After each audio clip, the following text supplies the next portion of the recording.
ਵਾਹਿਗੁਰੂ ਜੀ ਕਾ ਖਾਲਸਾ ਵਾਹਿਗੁਰੂ ਜੀ ਕੀ ਫਤਿਹ। ਮੈਂ ਅਮਰਵੀਰ ਸਿੰਘ ਅੱਜ ਦੇ ਪ੍ਰੋਗਰਾਮ ਵਿੱਚ ਆਪ ਸਭ ਦਰਸ਼ਕਾਂ ਦਾ ਸਵਾਗਤ ਕਰਦਾ। ਪਿਛਲੇ ਦਿਨੀ ਖਾਲਿਸਤਾਨ ਦੀ ਸਿਰਜਣਾ ਲਈ ਲੰਬੇ ਅਰਸੇ ਤੋਂ ਸਰਗਰਮ ਜਥੇਬੰਦੀਆਂ ਦਲ ਖਾਲਸਾ ਅਤੇ ਅਕਾਲੀ ਦਲ ਪੰਚ ਪ੍ਰਧਾਨੀ ਨੇ ਮੁਕੰਮਲ ਏਕਤਾ ਕੀਤੀ ਹੈ। ਹੋਂਦ ਵਿੱਚ ਆਈ ਇਹ ਸਾਂਝੀ ਜਥੇਬੰਦੀ ਦਲ ਖਾਲਸਾ ਦੀ ਕਮਾਨ ਐਡਵੋਕੇਟ ਹਰਪਾਲ ਸਿੰਘ ਚੀਮਾ ਨੂੰ ਸੌਂਪੀ ਗਈ ਹੈ। ਦਲ ਖਾਲਸਾ ਵੱਲੋਂ 1984 ਵਿੱਚ ਦਰਬਾਰ ਸਾਹਿਬ ਦੇ ਹੋਏ ਹਮਲੇ ਦੇ ਰੋਸ ਵਜੋਂ 6 ਜੂਨ ਨੂੰ ਅੰਮ੍ਰਿਤਸਰ ਬੰਦ ਦਾ ਸੱਦਾ ਦਿੱਤਾ ਗਿਆ ਅਤੇ 3 ਜੂਨ ਨੂੰ ਘੱਲੂਘਾਰਾ ਯਾਦਗਾਰੀ ਮਾਰਚ ਕੱਢਣ ਦਾ ਐਲਾਨ ਕੀਤਾ ਗਿਆ। ਦਲ ਖਾਲਸਾ ਜਥੇਬੰਦੀ ਦੇ ਏਜੰਡੇ ਅਤੇ ਘੱਲੂਘਾਰਾ ਦੀ ਵਰ੍ਹੇਗੰਢ ਨੂੰ ਮੁੱਖ ਰੱਖਦਿਆਂ ਦਿੱਤੇ ਗਏ ਇਹਨਾਂ ਦੇ ਪ੍ਰੋਗਰਾਮ ਬਾਰੇ ਚਰਚਾ ਕਰਨ ਲਈ ਅੱਜ ਸਾਡੇ ਨਾਲ ਫਤਿਹਗੜ੍ਹ ਸਾਹਿਬ ਤੋਂ ਦਲ ਖਾਲਸਾ ਦੇ ਪ੍ਰਧਾਨ ਹਰਪਾਲ ਸਿੰਘ ਚੀਮਾ ਜੀ ਜੁੜ ਚੁੱਕੇ ਨੇ। ਆਓ ਉਹਨਾਂ ਨਾਲ ਅੱਜ ਦੇ ਵਿਚਾਰ ਚਰਚਾ ਦੀ ਸ਼ੁਰੂਆਤ ਕਰਦੇ ਹਾਂ। ਹਾਂਜੀ ਚੀਮਾ ਸਾਹਿਬ, ਵਾਹਿਗੁਰੂ ਜੀ ਕਾ ਖਾਲਸਾ ਵਾਹਿਗੁਰੂ ਜੀ ਕੀ ਫਤਿਹ। ਵਾਹਿਗੁਰੂ ਜੀ ਕਾ ਖਾਲਸਾ ਵਾਹਿਗੁਰੂ ਜੀ ਕੀ ਫਤਿਹ ਜੀ। ਚੀਮਾ ਸਾਹਿਬ, ਸਭ ਤੋਂ ਪਹਿਲਾਂ ਮੈਂ ਤੁਹਾਡੇ ਕੋਲੋਂ ਇਹੀ ਕੁਐਸਚਨ ਪੁੱਛਣਾ ਚਾਹੂੰਗਾ ਕਿ ਜਿਹੜਾ ਇਹ ਦੋਵੇਂ ਜਥੇਬੰਦੀਆਂ ਦਾ ਮਰਜਰ ਹੋਇਆ ਇਹ ਤੁਸੀਂ ਕੀ ਸੋਚ ਕੇ ਤੁਹਾਨੂੰ ਕਿਵੇਂ ਇਹਦੀ ਲੋੜ ਮਹਿਸੂਸ ਹੋਈ ਤੇ ਇਹਦਾ ਏਜੰਡਾ ਕੀ ਹੈ? ਅਸੀਂ ਕਾਫੀ 6-7 ਸਾਲ ਤੋਂ ਆਲਮੋਸਟ ਅਸੀਂ ਸਾਰੇ ਪ੍ਰੋਗਰਾਮ ਹੈ ਜਿਹੜੇ ਉਹ ਇਕੱਠੇ ਕਰਦੇ ਹਾਂ ਜੀ, ਔਰ ਸਾਡੀ ਜਿਹੜੀ ਮੰਜ਼ਿਲ ਹੈ ਉਹ ਵੀ ਇੱਕ ਹੀ ਹੈ ਜੀ। ਪਿਛਲੇ ਸਮੇਂ ਤੋਂ ਅਸੀਂ ਦੇਖਦੇ ਆ ਰਹੇ ਹਾਂ ਕਿ ਜਿਹੜੇ ਸਿੱਖਾਂ ਦੀ ਦੁਸ਼ਮਣ ਜਮਾਤਾਂ ਨੇ ਉਹ ਸਿੱਖਾਂ ਨੂੰ ਰਾਜਨੀਤਿਕ, ਧਾਰਮਿਕ ਅਤੇ ਸੱਭਿਆਚਾਰਕ ਖੇਤਰ ਦੇ ਵਿੱਚ, ਸਮਾਜਿਕ ਖੇਤਰ ਦੇ ਵਿੱਚ ਉਹ ਚਾਹੁੰਦੇ ਆ ਕਿ ਇਹਨਾਂ ਦੀਆਂ ਵੰਡੀਆਂ ਪਈਆਂ ਰਹਿਣ।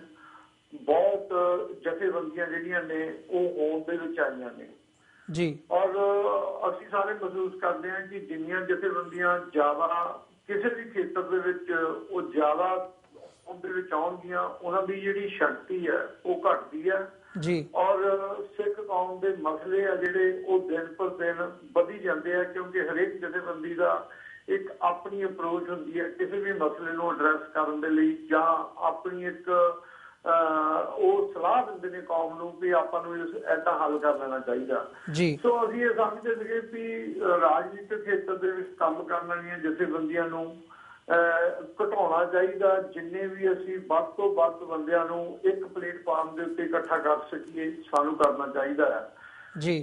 ਔਰ ਇਸੇ ਨੂੰ ਮੁੱਖ ਰੱਖ ਕੇ ਅਸੀਂ ਪਿੱਛੇ ਅਕਤੂਬਰ 2015 ਦੇ ਵਿੱਚ ਇਸ ਗੱਲ ਦਾ, ਜਦੋਂ ਭਾਈ ਕੁਲਵੀਰ ਸਿੰਘ ਹੁਣੀ ਸਾਡੇ ਪ੍ਰਧਾਨ ਸੀਗੇ, ਆਪਣਾ ਸ਼੍ਰੋਮਣੀ ਅਕਾਲੀ ਦਲ ਪੰਚ ਪ੍ਰਧਾਨੀ ਦੇ ਤੇ ਦਲ ਖਾਲਸਾ ਦੇ ਚਰਨਜੀਤ ਸਿੰਘ ਧਾਮੀ ਸੀਗੇ, ਅਸੀਂ ਸਾਰਿਆਂ ਨੇ ਇਕੱਠੇ ਬੈਠ ਕੇ ਇਕੱਠੇ ਚੱਲਣ ਦਾ ਇੱਕ ਅਸੀਂ ਤਜਰਬਾ ਕਰਨ ਦੀ ਕੋਸ਼ਿਸ਼ ਕੀਤੀ ਸੀ ਕਿ ਆਪਾਂ ਸਾਰੇ ਇਕੱਠੇ ਚੱਲੀਏ, ਔਰ ਜਿੰਨੀਆਂ ਵੀ ਕੋਈ ਰਾਜਨੀਤਿਕ ਸਾਡੇ ਅੱਗੇ ਸਮੱਸਿਆਵਾਂ ਆਉਂਦੀਆਂ ਨੇ ਉਹਦੇ ਉੱਤੇ ਸਾਨੂੰ ਇਹ ਇੱਕ ਹੱਲ ਲੱਭ ਕੇ ਲੋਕਾਂ ਦੇ ਵਿਚਾਰੀ ਦੇ ਵਿੱਚ ਰੱਖਣਾ ਚਾਹੀਦਾ ਹੈ।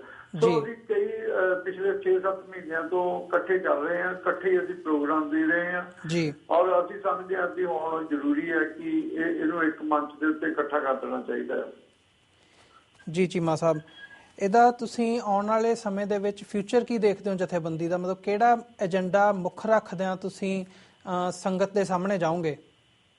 ਨਹੀਂ, ਏਜੰਡਾ ਇੱਕੋ ਹੀ ਹੈ ਜੀ ਦੋਨੇ ਜਥੇਬੰਦੀਆਂ ਦਾ, ਕਿ ਇੱਕ ਵੱਖਰੀ ਪ੍ਰਭੂ ਸੱਤਾ ਸਪਨ ਰਾਜ ਦੀ ਮੰਗ ਹੈ ਸਾਡੀ, ਔਰ ਉਹਨੂੰ ਹਾਸਲ ਕਰਨ ਲਈ ਜਿਹਨੂੰ ਆਪਾਂ ਸਾਰੀਆਂ ਸਿੱਖ ਜਥੇਬੰਦੀਆਂ ਨੇ ਖਾਲਿਸਤਾਨ ਦਾ ਵੀ ਨਾਂ ਦਿੰਦੀਆਂ ਨੇ, ਉਹਨੂੰ ਹਾਸਲ ਕਰਨਾ ਹੀ ਸਾਡਾ ਨਿਸ਼ਾਨਾ ਹੈ ਇਹਦਾ, ਕਿਉਂਕਿ ਅਸੀਂ ਇਸ ਗੱਲ ਲਈ ਸਮਝ ਚੁੱਕੇ ਹਾਂ ਕਿ ਹਿੰਦੁਸਤਾਨ ਦੀ ਜੁਰਿਸਡਿਕਸ਼ਨ ਦੇ ਵਿੱਚ ਸਿੱਖਾਂ ਦਾ ਕੋਈ ਵੀ ਮਸਲਾ ਹੱਲ ਨਹੀਂ ਹੋ ਸਕਦਾ, ਸਿੱਖਾਂ ਨੂੰ ਕਦੇ ਇਨਸਾਫ ਨਹੀਂ ਮਿਲ ਸਕਦਾ। ਸੋ ਇਸ ਕਰਕੇ ਅਸੀਂ ਆਪਣੀ ਜਿਹੜੀ ਮੰਜ਼ਿਲ ਹੈ ਜਿਹੜੀ ਉਹ ਖਾਲਿਸਤਾਨ ਸੰਪੂਰਨ ਰਾਜ ਦੀ ਰੱਖੀ ਹੋਈ ਹੈ ਜੀ। ਚੀਮਾ ਸਾਹਿਬ, ਜਦੋਂ ਅਸੀਂ ਦੁਨੀਆ ਦੇ ਵਿੱਚ ਦੇਖਦੇ ਹਾਂ ਕਿ ਕਿਤੇ ਵੀ ਕੋਈ ਵੀ ਸੰਘਰਸ਼ ਦੀ ਲਹਿਰ ਚੱਲਦੀ ਹੈ, ਕੋਈ ਵੀ ਮੂਵਮੈਂਟ ਚੱਲਦੀ ਹੈ, ਤਾਂ ਉਹਦਾ ਜਿਹੜਾ ਇੱਕ ਕੋਰ ਐਲੀਮੈਂਟ ਹੁੰਦਾ ਹੈ ਉਹ ਨੌਜਵਾਨ ਹੁੰਦੇ ਨੇ, ਮਤਲਬ ਯੰਗਸਟਰਸ ਹੁੰਦੇ ਨੇ, ਯੂਥ ਹੁੰਦੇ ਨੇ, ਜਿਹੜੇ ਉਸ ਮੂਵਮੈਂਟ ਨੂੰ ਲੀਡ ਕਰਦੇ ਨੇ ਜਾਂ ਉਸ ਮੂਵਮੈਂਟ ਦੇ ਵਿੱਚ ਜਾਨ ਭਰਦੇ ਨੇ। ਤੁਹਾਡੀ ਜਿਹੜੀ ਪ੍ਰੈਸ ਸਟੇਟਮੈਂਟ ਹੈਗੀ ਆ ਉਹਦੇ ਮੁਤਾਬਕ ਤੁਸੀਂ ਆਉਣ ਵਾਲੇ 3 ਮਹੀਨਿਆਂ ਦੇ ਵਿੱਚ ਆਪਣੀ ਜਥੇਬੰਦੀ ਦੇ ਸਟਰਕਚਰ ਦਾ, ਜਥੇਬੰਦਕ ਢਾਂਚੇ ਦਾ ਐਲਾਨ ਕਰਨਾ ਹੈ, ਤੇ ਇਹਦੇ ਵਿੱਚ ਤੁਸੀਂ ਨੌਜਵਾਨਾਂ ਨੂੰ ਕਿੰਨੀ ਤਰਜੀਹ ਦੇ ਰਹੇ ਹੋ ਤੇ ਉਹ ਤੁਹਾਡੀ ਜਥੇਬੰਦੀ ਦੇ ਵਿੱਚ ਕੀ ਰੋਲ ਅਦਾ ਕਰਨਗੇ? ਅਸੀਂ ਪੂਰੀ ਨੌਜਵਾਨਾਂ ਨੂੰ ਤਰਜੀਹ ਦਿੰਦੇ ਹਾਂ। ਅਸੀਂ ਇਹ ਗੱਲ ਬਹੁਤ ਸ਼ਿੱਦਤ ਨਾਲ ਮਹਿਸੂਸ ਕਰਦੇ ਹਾਂ ਕਿ ਕੋਈ ਵੀ ਸੰਘਰਸ਼ ਹੈ ਜਿਹੜੇ ਉਹ ਤਾਂ ਹੀ ਆਪਣੀ ਮੰਜ਼ਿਲ ਦੇ ਉੱਤੇ ਪਹੁੰਚ ਸਕਦੇ ਆ। ਜ਼ਮਾਨਾ ਵੀ ਚੇਂਜ ਹੋ ਗਿਆ ਜੇ ਉਹਦੀ ਵਾਗਡੋਰ ਹੈ ਜਿਹੜੇ ਨੌਜਵਾਨ ਆਪਣੇ ਹੱਥਾਂ ਦੇ ਵਿੱਚ ਲੈਂਦੇ ਆ ਜੀ। ਨੌਜਵਾਨਾਂ ਨੂੰ ਸਲਾਹ ਦਿੱਤੀ ਜਾ ਸਕਦੀ ਹੈ ਇਸ ਗੱਲ ਦੇ ਲਈ, ਪਰ ਕੰਮ ਹੈ ਜਿਹੜਾ ਉਹ ਨੌਜਵਾਨਾਂ ਨੇ ਕਰਨਾ ਹੈ ਆਉਣ ਵਾਲੇ ਸਮੇਂ ਦੇ ਵਿੱਚ। ਅਸੀਂ ਤਾਂ ਹੁਣ ਵੀ ਇਹ ਚਾਹੁੰਦੇ ਸੀਗੇ, ਸਾਡੀ 2-3 ਮਹੀਨੇ ਦੀਆਂ ਆਪਸੀ ਡਿਸਕਸ਼ਨਾਂ ਦੇ ਵਿੱਚ ਮੈਂ ਵੀ ਇਹ ਗੱਲ ਕਹੀ ਸੀਗੀ ਕਿ ਸਾਨੂੰ ਆਪਣੀ ਜਥੇਬੰਦੀ ਦੇ ਜਿਹੜੇ 5-9 ਚਿਹਰੇ ਆ, ਜਿਹੜੇ ਐਗਜ਼ੈਕਟਿਵ ਕਮੇਟੀ ਦੇ ਅਹੁਦੇਦਾਰ ਆ, ਉਹ ਪੰਜੇ ਦੇ ਪੰਜੇ ਜਿਹੜੇ ਯੂਥ ਬਣਾਉਣੇ ਚਾਹੀਦੇ ਆ ਤੇ ਸਾਨੂੰ ਇੱਕ ਸਲਾਹਕਾਰ ਦੇ ਰੂਪ ਦੇ ਵਿੱਚ ਉਹਨਾਂ ਦੇ ਨਾਲ ਰਹਿਣਾ ਚਾਹੀਦਾ ਕਿ ਜਿਹੜਾ ਸਾਡਾ ਪਾਸਟ ਹੈ, ਪਿਛਲੇ 15-20 ਸਾਲਾਂ ਤੋਂ ਅਸੀਂ ਇਹਦੇ ਵਿੱਚ ਕੰਮ ਕਰ ਰਹੇ ਹਾਂ, ਉਹਦਾ ਜੋ ਸਾਡਾ ਐਕਸਪੀਰੀਅੰਸ ਤਜਰਬਾ ਕਿ ਉਹ ਜਥੇਬੰਦੀ ਦੀ ਔਰ ਇਸ ਸੰਘਰਸ਼ ਦੀ ਬਾਗਡੋਰ ਆਪਣੇ ਹੱਥਾਂ ਵਿੱਚ ਸੰਭਾਲ ਸਕੇ। ਔਰ ਇਸੇ ਨੂੰ ਮੁੱਖ ਰੱਖ ਕੇ ਜਿਹੜਾ ਆਉਣ ਵਾਲੇ 3 ਮਹੀਨਿਆਂ ਤੋਂ ਬਾਅਦ ਜਿਹੜਾ ਸਟਰਕਚਰ ਹੈ ਉਹ ਇਸ ਨੂੰ ਮੁੱਖ ਰੱਖ ਕੇ ਹੀ ਬਣਾਇਆ ਜਾਣਾ। ਜੀ ਜੀ ਚੀਮਾ ਸਾਹਿਬ, ਇਹ ਤੋਂ ਬਾਅਦ ਅਸੀਂ ਹੁਣ ਸਾਡੇ ਅਗਲੇ ਕੁਐਸਚਨ ਵੱਲ ਵਧਦੇ ਹਾਂ। ਜਿਹੜਾ ਤੁਸੀਂ ਐਲਾਨ ਕੀਤਾ ਕਿ 3 ਜੂਨ ਨੂੰ ਘੱਲੂਘਾਰਾ ਯਾਦਗਾਰੀ ਮਾਰਚ ਅਤੇ 6 ਜੂਨ ਨੂੰ ਅੰਮ੍ਰਿਤਸਰ ਬੰਦ ਦਾ ਸੱਦਾ ਦਿੱਤਾ ਤੁਸੀਂ, ਇਹਦੇ ਬਾਰੇ ਤੁਸੀਂ ਕੀ ਕਹਿਣਾ ਚਾਹੋਗੇ?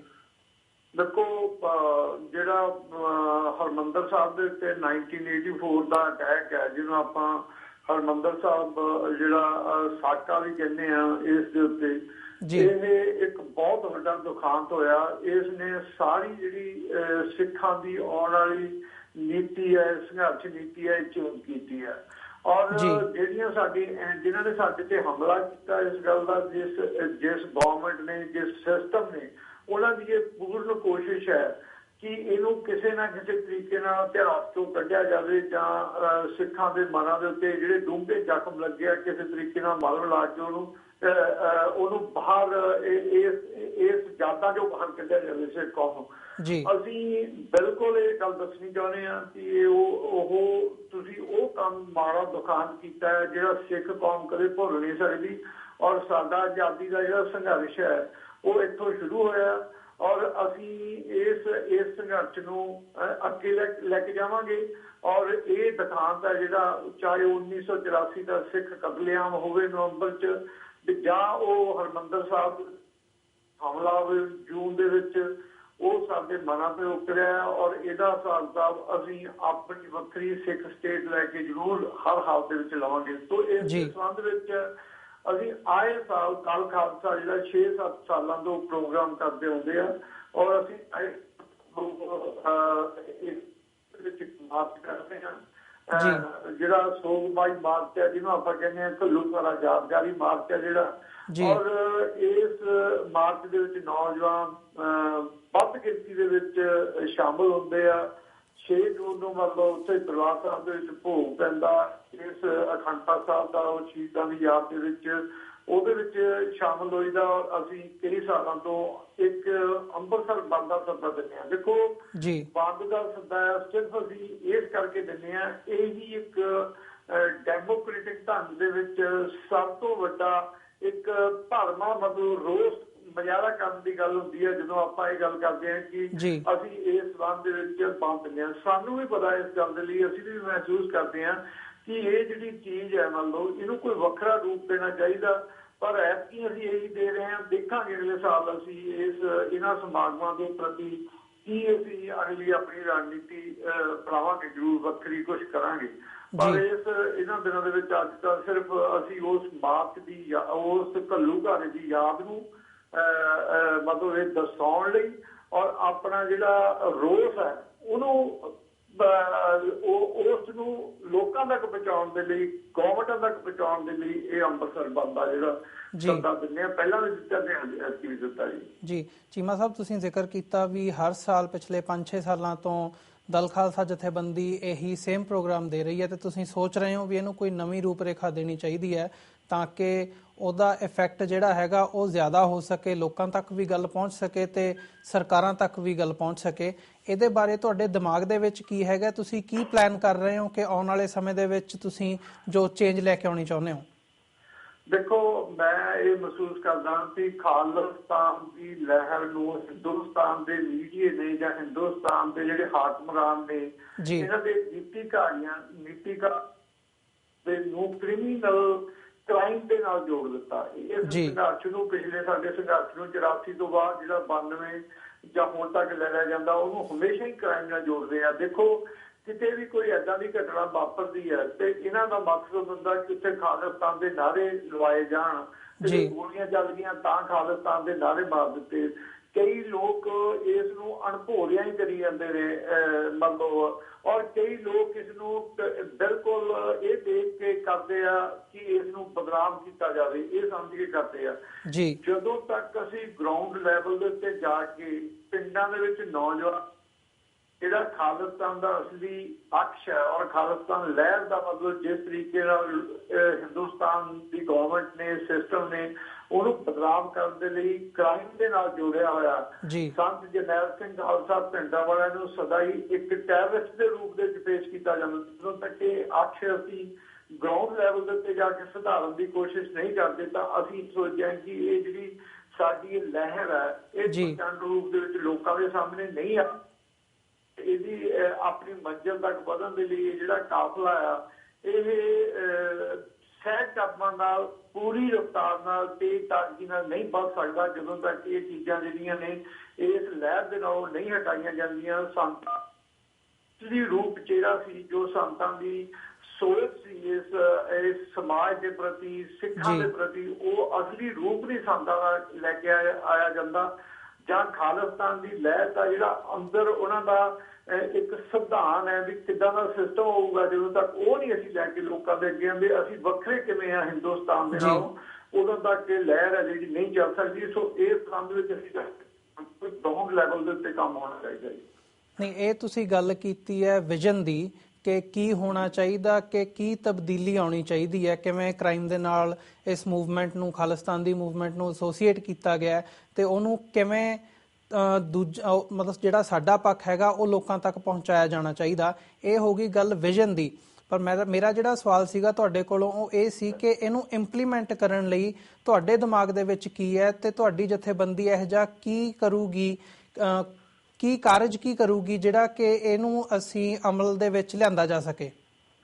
ਦੇਖੋ ਅਸੀਂ ਇਹਦੇ ਸੰਬੰਧ ਦੇ ਵਿੱਚ ਆਉਣ ਵਾਲੇ ਸਮੇਂ ਦੇ ਵਿੱਚ ਸਾਰੇ ਬੰਦੇ ਬੈਠ ਰਹੇ ਆ। ਸਾਡਾ ਪਹਿਲਾਂ ਤਾਂ ਇਹ ਗੱਲ ਹੈ ਕਿ ਜਿਹੜਾ ਖਾਲਿਸਤਾਨ ਦੇ ਪ੍ਰਤੀ ਜਿਹੜਾ ਅਕਸ਼ ਬਣਿਆ ਉਹਨੂੰ ਲਿਖਤੀ ਤੌਰ ਤੇ ਉਹਦਾ ਲਿਟਰੇਚਰ ਆ ਜਿਹੜਾ ਲੋਕਾਂ ਦੇ ਵਿੱਚ ਬੈਠ ਕੇ, ਪਿੰਡਾਂ ਦੇ ਵਿੱਚ ਬੈਠ ਕੇ ਬਹੁਤ ਮਤਲਬ ਜ਼ੀਰੋ ਗਰਾਊਂਡ ਸੈਚੁਰੇਸ਼ਨ ਜਿਹੜੀ ਕਹਿੰਦੇ ਆ ਆਪਣਾ ਨੌਜਵਾਨਾਂ ਨਾਲ, ਉਹਨਾਂ ਦੇ ਪੇਰੈਂਟਸ ਦੇ ਨਾਲ ਇਹ ਗੱਲ ਉਹਨਾਂ ਨੂੰ ਸਮਝਾਈ ਜਾਵੇ ਕਿ ਇਹ ਜਿਹੜੀ ਲਹਿਰ ਹੈ ਇਹ ਕੋਈ ਕ੍ਰਾਈਮ ਨਾਲ ਜੁੜੀ ਹੋਈ ਨਹੀਂ। ਇਹ ਸਾਡਾ ਰਾਜਨੀਤਿਕ ਮੁੱਦਾ ਦੁਨੀਆ ਦੇ ਵਿੱਚ ਜੇ ਯਹੂਦੀ ਆਪਣਾ ਦੇਸ਼ ਲੈ ਸਕਦੇ ਆ ਤਾਂ ਸਿੱਖ ਹੈ ਜਿਹੜੇ ਸਾਡੀਆਂ ਜਿਹੜੀਆਂ ਪ੍ਰੋਬਲਮਾਂ ਨੇ ਰੋਜ਼ ਧਾਰਮਿਕ ਖੇਤਰ ਚ ਹੋਣ ਚਾਹੇ ਰਾਜਨੀਤਿਕ ਖੇਤਰ ਦੇ ਵਿੱਚ ਹੋਣ, ਸਾਡੀ ਹਰ ਰੋਜ਼ ਮਤਲਬ ਜਿਹੜਾ ਸਾਡੀ ਅਣਖ ਹੈ ਉਹਨੂੰ ਚੈਲੰਜ ਕੀਤਾ ਜਾਂਦਾ ਹੈ।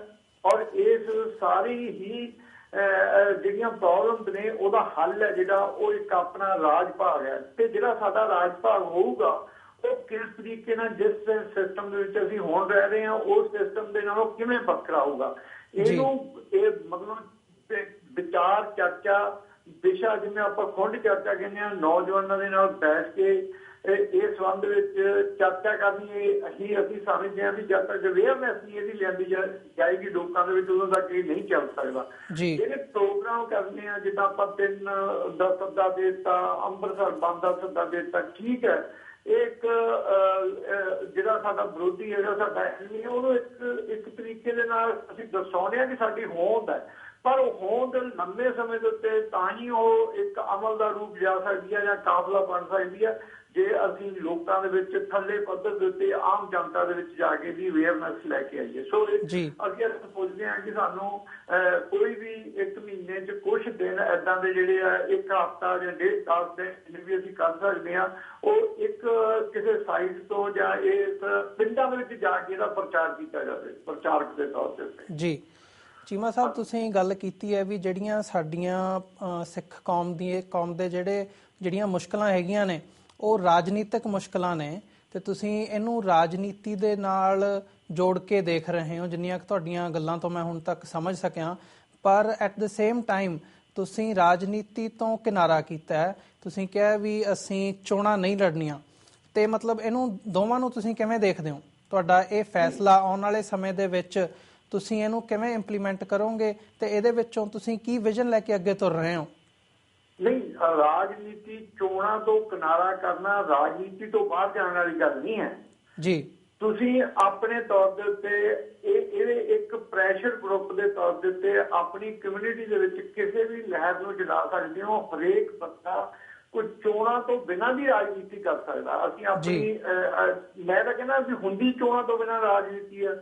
ਮੈਂ ਇਹਦੀ ਐਗਜ਼ਾਮਪਲ ਦਿੰਦਾ ਇੱਕ, RSS ਲੈ ਲਓ ਤੁਸੀਂ। ਅੱਜ ਉਹ ਕਿਸ ਏਜੰਡੇ ਤੋਂ ਸ਼ੁਰੂ ਹੋਈ ਸੀ, ਕਿਸ ਏਜੰਡੇ ਤੱਕ ਪਹੁੰਚ ਗਈ ਆ।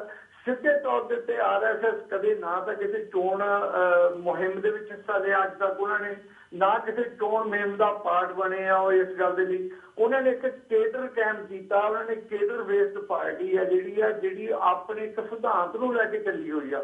ਔਰ ਮੈਨੂੰ ਲੱਗਦਾ ਕਿ ਅੱਜ ਉਹਨਾਂ ਨੇ 90% ਅਚੀਵ ਕਰ ਲਈ ਹੋਈ ਹੈ ਇਸ ਗੱਲ ਦੇ ਲਈ।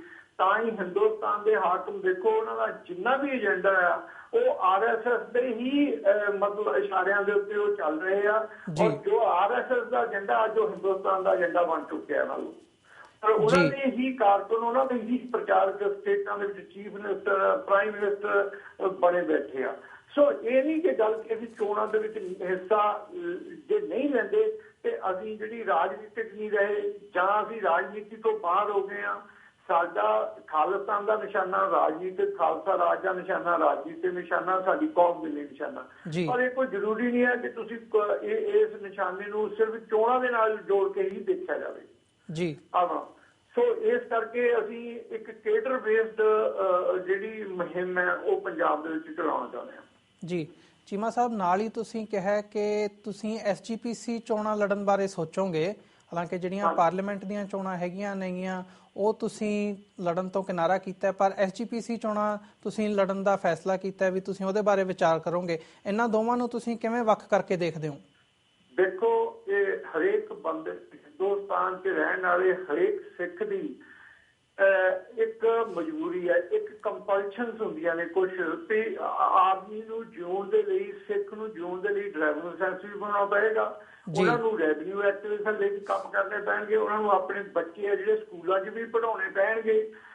ਇਹ ਸਾਡੀਆਂ ਕੰਪਲਸ਼ਨ ਨੇ ਹਿੰਦੁਸਤਾਨ ਦੇ ਵਿੱਚ ਰਹਿੰਦੇ। ਇੱਕ ਤੁਹਾਡੀ ਚੁਆਇਸ ਹੈ, ਉਹ ਚੁਆਇਸ ਤੁਹਾਡੀ ਹੈ ਕਿ ਵੋਟ ਦੀ ਚੁਆਇਸ, ਤੁਸੀਂ ਵੋਟ ਪਾਉਣੀ ਹੈ ਜਾਂ ਨਹੀਂ ਪਾਉਣੀ, ਜਾਂ ਕਿਹੜੀ ਪਾਰਟੀ ਨੂੰ ਪਾਉਣੀ ਹੈ, ਕਿਹੜੇ ਸਿਸਟਮ ਦੇ ਨਾਲ ਤੁਸੀਂ ਜੁੜੇ ਹੋਏ ਹੋ, ਕੋਈ ਸਿਸਟਮ ਚਾਹੁੰਦੇ ਆ।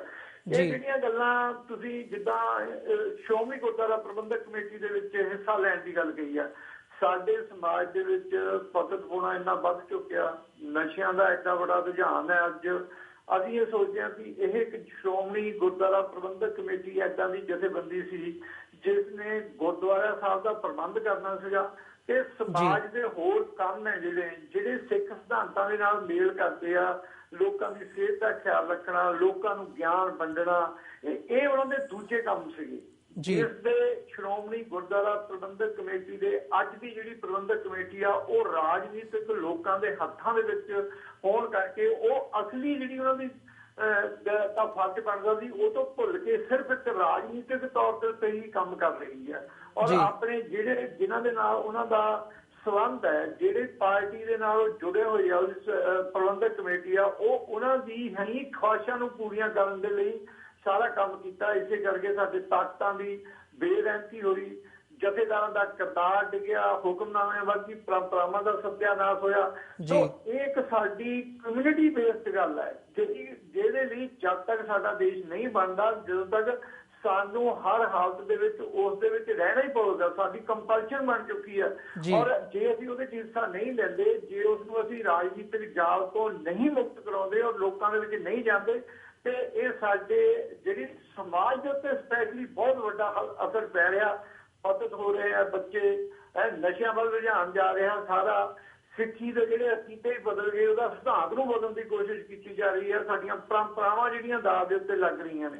ਸੋ ਇਸ ਕਰਕੇ ਸਾਡਾ ਉਹਦੇ ਵਿੱਚ ਪਾਰਟੀਸਪੇਟ ਕਰਨਾ ਔਰ ਇਹ ਕੋਸ਼ਿਸ਼ ਕਰਨੀ ਕਿ ਉਹ ਰਾਜਨੀਤਿਕ ਹੱਥਾਂ ਦੇ ਵਿੱਚੋਂ, ਜਿਹੜੇ ਪਿਓਰ ਰਾਜਨੀਤਿਕ ਬੰਦੇ ਨੇ, ਹੱਥਾਂ ਦੇ ਵਿੱਚੋਂ ਨਿਕਲ ਕੇ ਏਦਾਂ ਦੇ ਵਧੀਆ ਬੰਦਿਆਂ ਦੇ ਹੱਥਾਂ ਦੇ ਵਿੱਚ ਜਾਵੇ ਜੋ ਸਿੱਖ ਪੰਥ ਦੀ, ਚਾਹੇ ਉਹ ਰਾਜਨੀਤਿਕ ਖੇਤਰ ਹੋਵੇ, ਚਾਹੇ ਉਹ ਸਮਾਜ ਦਾ ਖੇਤਰ ਹੋਵੇ, ਚਾਹੇ ਉਹ ਸੱਭਿਆਚਾਰ ਦਾ ਖੇਤਰ ਹੈ, ਉਹਦੇ ਵਿੱਚ ਇੱਕ ਸਿਧਾਂਤਕ ਸਿੱਖ ਸਿਧਾਂਤ ਦੀ ਪ੍ਰਚਾਰ ਦੀ ਜ਼ਿੰਮੇਵਾਰੀ ਲੈ ਕੇ ਉਹ ਆਪਣਾ ਫਰਜ਼ ਆ ਜਿਹੜਾ ਉਹ ਜਥੇਬੰਦੀ ਪੂਰਾ ਕਰ ਸਕੇ। ਸੋ ਇਸ ਕਰਕੇ ਅਸੀਂ ਇਸ ਗੱਲ ਦਾ ਫੈਸਲਾ ਕੀਤਾ, ਜਿਹੜੀ ਗੱਲ MP ਜਾਂ MLA ਵਿਧਾਨ ਸਭਾਵਾਂ ਜਾਂ ਪਾਰਲੀਮੈਂਟ ਦੇ ਖਾਤੇ ਚੋਂ ਬਾਹਰ ਨਿਕਲਦੀ ਹੈ, 1947 ਤੋਂ ਲੈ ਕੇ ਹੁਣ ਤੱਕ ਹਰੇਕ ਵਾਰੀ ਪੰਜਾਬ ਦੀ ਜਿਹੜੀ ਰਵਾਇਤੀ ਲੀਡਰਸ਼ਿਪ ਹੈ ਸਿੱਖਾਂ ਦੀ, ਜਿਹੜੀ ਇਹ ਦਾਅਵਾ ਕਰਦੀ ਹੈ ਕਿ ਅਸੀਂ ਪੰਥ ਨੂੰ ਰਹਿਨਮਾਈ ਕਰਦੇ ਹਾਂ, ਉਹ 1947 ਤੋਂ ਲੈ ਕੇ ਹੁਣ ਤੱਕ ਵੋਟਾਂ ਦੇ ਵਿੱਚ ਪਾਰਟੀਸਪੇਟ ਕਰਦੇ ਆ ਰਹੇ ਆ। ਉਹ MP ਵੀ ਬਣੇ ਆ, MLA ਵੀ ਬਣੇ ਆ। ਤੁਸੀਂ ਇੱਕ ਵੀ ਏਦਾਂ ਦੀ ਦੱਸ ਦਿਓ ਜਿਹੜੀ ਕੋਈ ਪ੍ਰੋਬਲਮ ਸਿੱਖਾਂ ਦੀ ਹੋਵੇ ਜਿਹੜੀ ਇਹਨਾਂ ਲੋਕਾਂ ਨੇ ਪਾਰਲੀਮੈਂਟ ਦੇ ਵਿੱਚ ਬੈਠ ਕੇ ਹੱਲ ਕੀਤੀ ਹੋਵੇ। ਐਡੀ ਮਾੜੀ ਹਾਲਤ ਹੈ ਕਿ 500 ਮੈਂਬਰ ਪਾਰਲੀਮੈਂਟ ਇਹਨਾਂ ਦੀ ਤਾਂ ਆਵਾਜ਼ ਵੀ ਸੁਣਨ ਨੂੰ ਤਿਆਰ ਨਹੀਂ ਹੈ। ਜੋ ਆਪਣਾ ਇਹਨਾਂ ਦੀ ਤਾਂ ਕੋਈ ਸਿੱਖ ਮਸਲਾ ਅੱਜ ਤੱਕ ਕਦੀ ਆਪ ਪਹਿਲੀ ਵਾਰ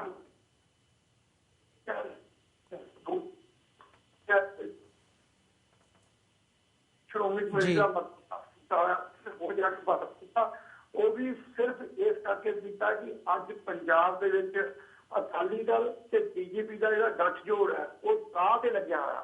ਉਹ ਇਸ ਝਲਕਾਰੇ ਨੂੰ ਦੇਖ ਕੇ, ਇਸ ਗੱਲ ਨੂੰ ਦੇਖ ਕੇ ਉਹ ਕਹਿੰਦੇ ਆ ਵੀ ਸਿੱਖਾਂ ਦੀ ਇਹ ਰਹਿਨਮਾਈ ਕਰਦੇ ਆ, ਉਹ ਵੋਟਾਂ ਲੈਣੀਆਂ ਚਾਹੁੰਦੇ ਨੇ। ਵੋਟ ਪੋਲਿਟਿਕਸ ਇਸ ਜਿਹੜਾ ਪਾਰਲੀਮੈਂਟ ਦੇ ਵਿੱਚ ਇਹ ਕਾਨੂੰਨ ਪਾਸ ਬਣਿਆ ਉਹਦੇ ਪਿੱਛੇ ਬਹੁਤ ਵੱਡੀ ਇਹ ਵੋਟ ਪੋਲਿਟਿਕਸ ਹੈ। ਮੇਰੇ ਕਹਿਣ ਦਾ ਭਾਵ ਹੈ ਕਿ ਸਾਡੀਆਂ ਚੋਣਾਂ ਦੇ ਵਿੱਚ ਜਾਂਦਿਆਂ ਸਾਡੀਆਂ ਪ੍ਰੋਬਲਮਾਂ ਦੇ ਵਿੱਚ ਵਾਧਾ ਹੀ ਹੋ ਰਿਹਾ, ਘਾਟਾ ਕੋਈ ਨਹੀਂ ਹੋ ਰਿਹਾ। ਤੇ ਫਿਰ ਏਦਾਂ ਦੇ ਸਿਸਟਮ ਦੇ ਵਿੱਚ ਪੈਣ ਦਾ ਕੀ ਫਾਇਦਾ ਹੈ ਜਦੋਂ ਸਿੱਖਾਂ ਨੂੰ ਇਸ ਵੋਟ ਤੰਤਰ ਚੋਂ ਇਨਸਾਫ ਹੀ ਨਹੀਂ ਮਿਲਦਾ। ਸਾਨੂੰ ਕਦੇ ਇਨਸਾਫ ਨਾ ਮਿਲਿਆ ਤੇ ਨਾ ਅੱਜ ਮਿਲਣ ਦੀ ਆਸ ਹੈ, ਤੇ ਫਿਰ ਇਹ ਤੋਂ ਕਿਨਾਰਾ ਕਸ਼ੀ ਕਰਨੀ ਚਾਹੀਦੀ ਹੈ ਕਿਸੇ ਤਰੀਕੇ ਨਾਲ ਆਪਣਾ। ਸੋ ਇਸ ਕਰਕੇ ਸਾਡਾ ਅਸੀਂ ਲੋਕਾਂ ਨੂੰ ਨਹੀਂ ਕਹਿੰਦੇ, ਅਸੀਂ ਨੇੜੇ ਆਣ ਕੇ ਆਪਣਾ ਨੁਕਤਾ ਨਜ਼ਰੀਆ ਜ਼ਰੂਰ ਦੇਖੀਏ ਜਦੋਂ ਵੀ ਵੋਟਾਂ ਹੋਈਆਂ, ਪਰ ਅਸੀਂ ਕੋਈ ਗੱਲ ਆਪਣੀ ਠੋਕਦੇ ਨਹੀਂ। ਇੱਕ ਅਸੀਂ ਜਥੇਬੰਦੀ ਹੋਣ ਦੇ ਨਾਤੇ ਜਿਹੜੀ ਇਸ ਫੀਲਡ ਦੇ ਵਿੱਚ ਵਰਕ ਕਰਦੀ, ਅਸੀਂ ਆਪਣਾ ਨਜ਼ਰੀਆ ਲੋਕਾਂ ਦੀ ਕਚਹਿਰੀ ਦੇ ਵਿੱਚ ਰੱਖਣ ਦਾ ਹੱਕ ਸਮਝਦੇ ਹਾਂ ਔਰ ਅਸੀਂ ਜ਼ਰੂਰ ਇਸ ਗੱਲ ਨੂੰ ਰੱਖਿਆ ਕਰਾਂਗੇ। ਪਰ ਅਸੀਂ ਪਰਸਨਲ ਤੌਰ ਤੇ ਸਮਝਦੇ ਹਾਂ ਕਿ ਸਿੱਖਾਂ ਨੂੰ ਵੋਟ ਦੀ ਸਿਆਸਤ ਤੋਂ ਕਦੇ ਇਨਸਾਫ ਨਹੀਂ ਮਿਲ ਸਕਦਾ। ਜੀ, ਪਰ ਚੀਮਾ ਸਾਹਿਬ ਤੁਸੀਂ ਗੱਲ ਕੀਤੀ ਹੈ ਕਿ ਜਿਹੜੀਆਂ SGPC ਦੀਆਂ ਚੋਣਾਂ ਨੇ ਉਹਦੇ 'ਚ ਸਿੱਖਾਂ ਦਾ ਮਾਈਂਡ ਸੈੱਟ ਹੈ ਉੱਦਾਂ ਦੀ ਕੋਈ ਜਥੇਬੰਦੀ ਆਉਣੀ ਬਹੁਤ ਜ਼ਰੂਰੀ ਹੈ। ਪਰ ਜਦੋਂ ਤੁਸੀਂ ਪਿਓਰ ਰਾਜਨੀਤਿਕ ਦਲਾਂ ਦੀ ਗੱਲ ਕੀਤੀ ਹੈ ਕਿ ਉਹਨਾਂ ਦੇ ਹੱਥੋਂ ਇਹ ਕੰਟਰੋਲ ਛੁੱਟਣਾ ਚਾਹੀਦਾ ਹੈ, ਪਰ ਜਦੋਂ ਅਸੀਂ ਓਪੋਜੀਸ਼ਨ ਵੱਲ ਦੇਖਦੇ ਹਾਂ ਤਾਂ ਉਹ ਜਿਹੜੀਆਂ ਓਪੋਜੀਸ਼ਨ ਦੇ ਵਿੱਚ ਧਿਰਾਂ ਨੇ, ਤੁਸੀਂ ਉਹ ਅਕਾਲੀ ਦਲ ਅੰਮ੍ਰਿਤਸਰ ਹੈ ਜਾਂ ਜਿਹੜੇ ਹੋਰ ਆਪਣੇ ਪੰਥ ਪ੍ਰਚਾਰਕ ਨੇਗੇ ਸਿੱਖ ਕੌਮ ਦੇ, ਉਹ ਲੱਗੇ ਹੋਏ ਨੇ। ਹਰ ਇੱਕ ਬੰਦਾ ਆਪੋ ਆਪਣੇ ਪਲੇਟਫਾਰਮ ਤੋਂ ਕਰ ਰਿਹਾ, ਪਰ ਕੋਈ ਇਕੱਠੇ ਨਹੀਂ ਹੋ ਰਹੇ।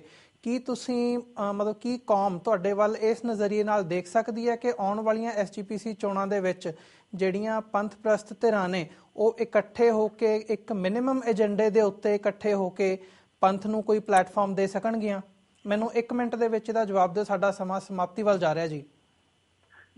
ਤੁਸੀਂ ਦੋ ਪਿਛਲੀਆਂ ਇਲੈਕਸ਼ਨਾਂ ਦੇਖ ਲਓ, ਜਿਹੜੀਆਂ ਇੱਕ ਤਾਂ ਜਿਹੜੀ ਹੁਣ 2013 ਤੋਂ ਹੋਈਆਂ, ਇੱਕ ਉਸ ਤੋਂ ਪਹਿਲਾਂ 2008 ਦੇ ਵਿੱਚ ਹੋਈਆਂ ਜਿਹੜੀਆਂ, ਤੁਸੀਂ ਦੋਨਾਂ 'ਚ ਦੇਖੋ ਕਿ ਮੋਸਟਲੀ 95 ਨਹੀਂ 99% ਜਥੇਬੰਦੀਆਂ ਉਹਦੇ 'ਚ ਇੱਕ ਪਲੇਟਫਾਰਮ ਦੇ ਉੱਤੇ ਸੀਗੀਆਂ।